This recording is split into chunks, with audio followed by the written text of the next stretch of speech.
ఇకపై మీకు ఇష్టమైన ఫేవరెట్ సీరియల్స్ యొక్క ఫుల్ ఎపిసోడ్స్ యూట్యూబ్లో అందుబాటులో ఉండవు. కేవలం సన్నెక్స్లో మాత్రమే ఫ్రీగా చూడొచ్చు. నౌ సంపంగి గుడ్ బట్ రేవతి వదిన మల్లిక నాట్ బిలీవింగ్. సో ఆల్వేస్ తిట్టింగ్, సంపంగి క్రయింగ్. ఇప్పుడు జరుగుతున్న దానికంతా నేను కూడా ఒక కారణం. అదటుంచితే సంపంగి ఇప్పుడు మారిపోయింది. ఇంక మీదట ఏ తప్పు చేయదు.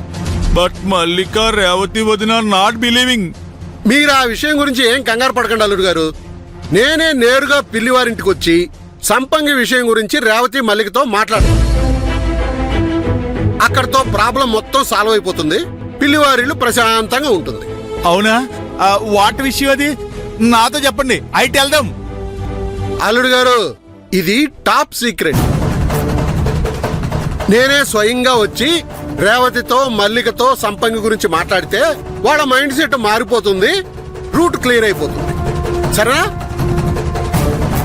ఈలోగా మీరేం కంగారు పడకండి. అంకుల్ అంకుల్ ఫోన్ కట్ చేశారు.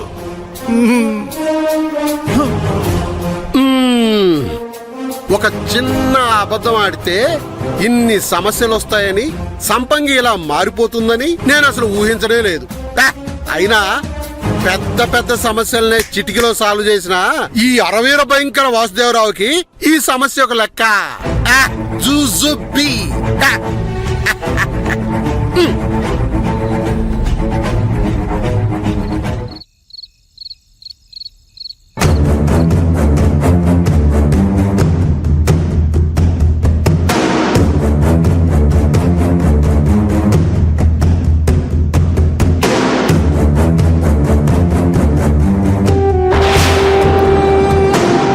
మల్లిక, ఏంటి? ఏం లేదే, అస్తమానం సంపంగి గురించి ఆలోచిస్తూ నీ సంతోషాన్ని నువ్వే చేతులారా పాడు చేసుకుంటున్నావు.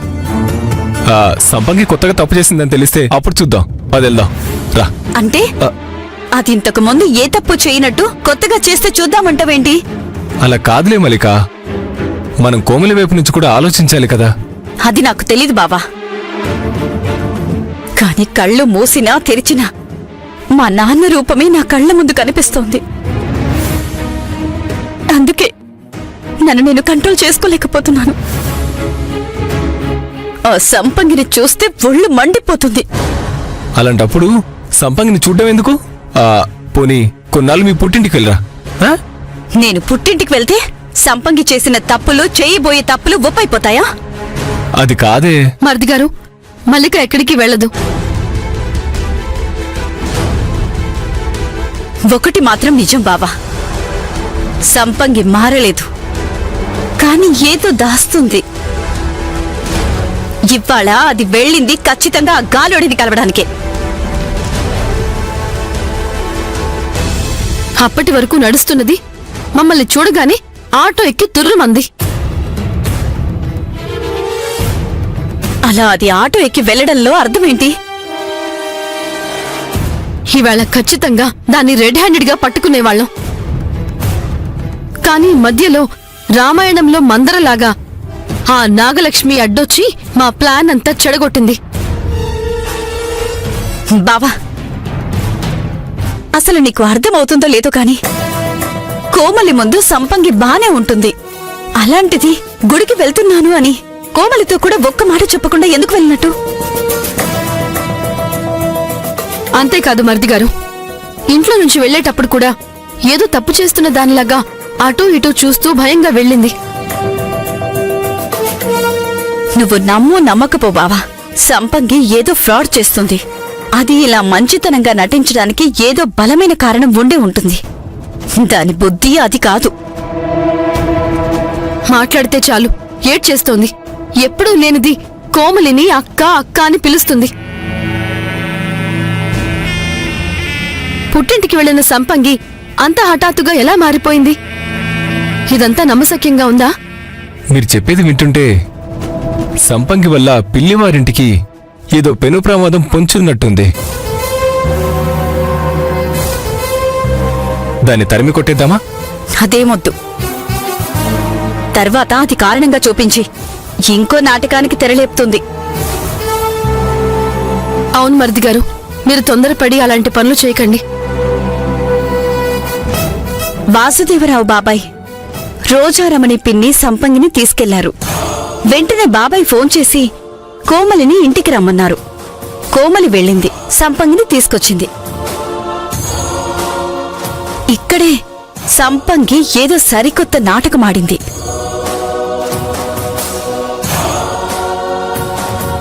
సంపంగిని ఇంటికి తీసుకురావద్దని మేం చెప్తే మీరే తీసుకురమ్మని చెప్పినా తీసుకురాను అని చెప్పిన కోమలి సంపంగితో ఇంటికి తిరిగేలా వచ్చింది.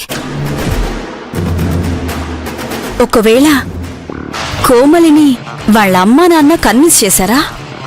అందుకనే కోమలి మనసు మార్చుకుందా? అలాంటిదేదో జరగకపోతే కోమలి ఇలా చేయదే. ఎంతైనా తోడపుట్టిన చెల్లి కదా. అంటే కోమలికి పిల్లవారింటికంటే సంపంగి ముఖ్యమైపోయిందన్నమాట. చూద్దాం బావా, ఈ నాటకం ఎటు మలుపు తిరుగుతుందో చూద్దాం. ఆ వాసుదేవరావు గారు కూడా మంచివాళ్ళ నటిస్తూ ఏదో చేస్తున్నాడు. చెప్తా, నేను దీన్నంత తేలిగ్గా వదలను. సరే మరిది గారు, బయట మంచు పడుతుంది, వెళ్ళి పడుకోండి. రేపొద్దున మాట్లాడుకుందాం.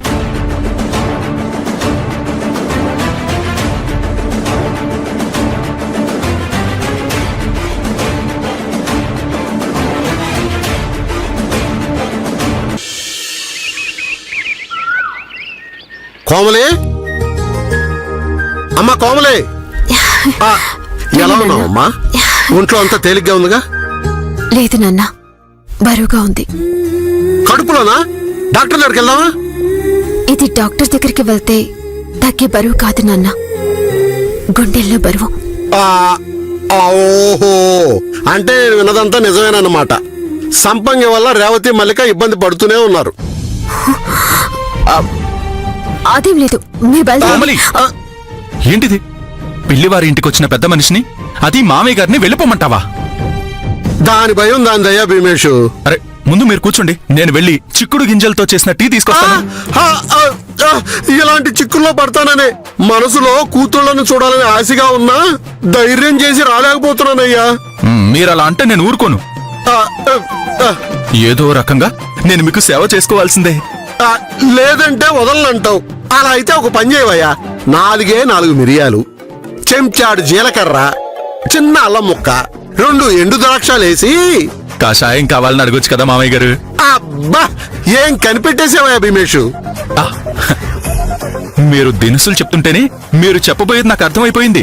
నువ్వు సామాన్యుడు కాదయ్యా భీమేషు. నల్లుడు భీముడు కంటే గొప్పవాణ్ణి కదా. అలా అనుకుంటే అలాగే అనుకో. వెళ్ళి కషాయం తెస్తాను.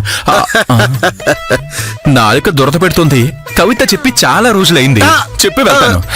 పిల్లివారి ఇంటి వాసం లాంటి వారు వాసుదేవరావు. అయినా భీమేషు, నీకు దండం పెడతాను, నువ్వు వెళ్ళి ఆ కషాయం పనేది చూడు. ఈ లోపల నేను ఆ రేవతి మల్లికతో 2 మాటలు మాట్లాడి వస్తాను.